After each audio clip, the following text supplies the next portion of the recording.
मेरी समझ में तो सचिन पायलट को प्रतिपक्ष का नेता बनाया जाना चाहिए। नहीं, यूँ नहीं, उनका स्टेचर है, पीसीसी जीत रहे हैं और 2 बार सांसद रहे हैं और हमारा लगाव क्योंकि हमारे इलाके का आदमी है तो लीड ऑफ।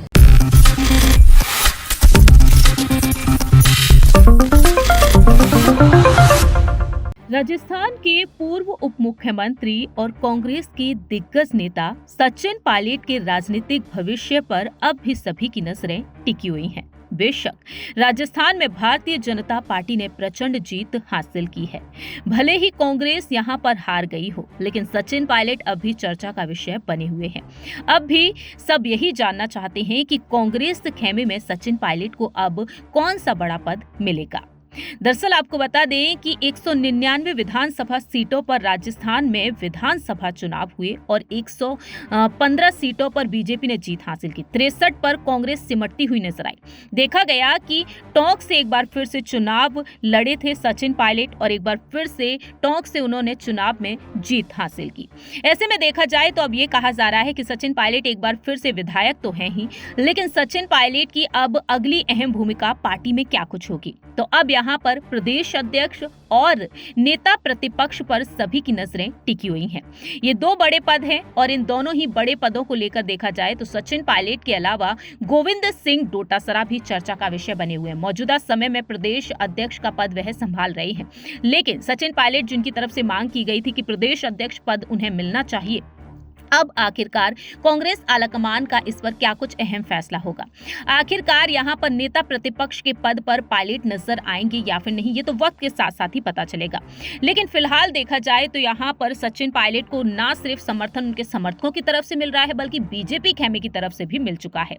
हाल ही में एक बेहद बड़ा बयान सामने आया है बीजेपी के दिग्गज नेता विधायक किरोड़ी लाल मीणा की तरफ से।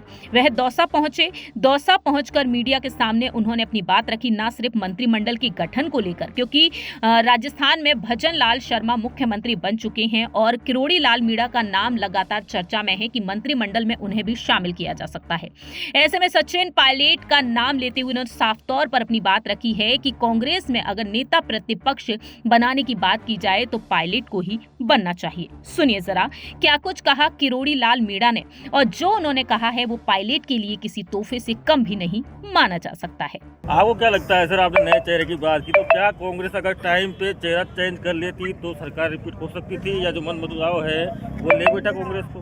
कांग्रेस कुछ भी कर लेती, वो सत्ता में नहीं आने वाली, क्योंकि चरम पर भ्रष्टाचार, कानून की स्थिति बहुत बिगड़ी हुई थी, तुष्टीकरण जबरदस्त था और भ्रष्टाचार, गणपति प्लाजा में पैसे मिल रहे हैं, जहाँ हाथ डालो वहीं हर पेपर लीक हुआ है।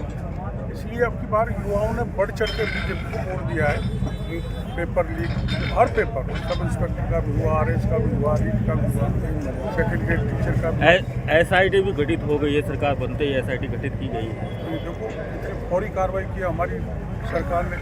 अब एसआईटी उन मगरमच्छों को सिलेक्ट करेगी, वो जेल के शीट्स में भेजेगी जो बच गए।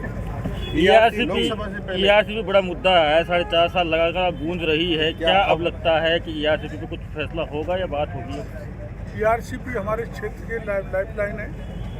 माननीय मुख्यमंत्री जी को मैं मिलूंगा, उनसे कहूँगा इसको गति पकड़ाई जाए।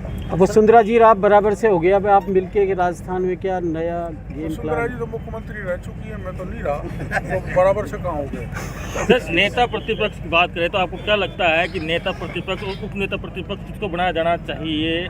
कांग्रेस मेरी समझ में तो सचिन पायलट को प्रतिपक्ष का नेता बनाया जाना चाहिए। क्यों लगता है सर ऐसा कि आपने जैसे 4 साल मेहनत की थी, क्या वैसे वो मेहनत करेंगे? नहीं, यूँ नहीं, उनका स्टेचर है, पीसीसी जीत रहे हैं और 2 बार सांसद रहे हैं और हमारा लगाव क्योंकि हमारे इलाके का आदमी है, तो लीड ऑफ द अपोजिशन हमारे इलाके का हो तो सरकार से मिलकर ज़्यादा काम कराए। 25 सीट देते तो आपको क्या पता मुख्यमंत्री बना दे? ऐसा नहीं है, हमारे परफॉर्मेंस सब मिल के करते हैं। मैं अकेला 25 नहीं जिता सकता, मैं तो 1-2 जिता सकता हूँ। सब हमारा जो स्टेट लीडरशिप है मिल के मोदी जी के नाम पर सारी सीट जिता के भेजेंगे।